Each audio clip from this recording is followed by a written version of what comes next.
আমি অনেক নমুসলিমকে তাদের কাছে পাঠিয়েছি, 10টি টাকাও তারা সাহায্য করে।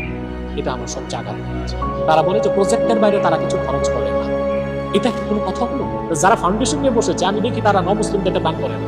অভাবগ্রস্ত মানুষ চিকিৎসার জন্য গেলে কোনো টাকা পায় না, বিধবা মহিলারা গেলে কোনো সাহায্য পায় না, কোনো লোক মেয়েকে বিয়ে দিতে পারে না, সাহায্য পায় না, কোনো লোক বিদেশ যাবে ঋণ পায় না।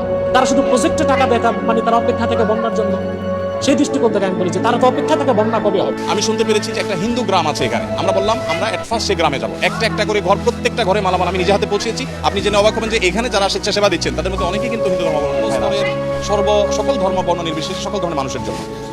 যার কারণে আমরা কিন্তু অন্যান্য ধর্মাবলম্বী ভাইদেরকে এই জাতীয় কোনো ক্রাইসিসে পাইলে তাদেরকে খুঁজে খুঁজে প্রায়োরিটি দিয়ে তাদেরকে আমরা সহায়তা দেওয়ার চেষ্টা করি, কারণ কোনো কারণে তারা বঞ্চিত কিনা এই জায়গা থেকে আমরা এই কাজটা করি। কি বলবো, বড় মানুষ, আমরা ছোট মানুষ, কিছু বলতেও পারি না। আচ্ছা, যাই হোক, তারাই সামলাবে। ভিডিওটা ভালো লাগলে একটা কমেন্ট করে যাবেন, বন্ধুদের সাথে শেয়ার করে দিবেন।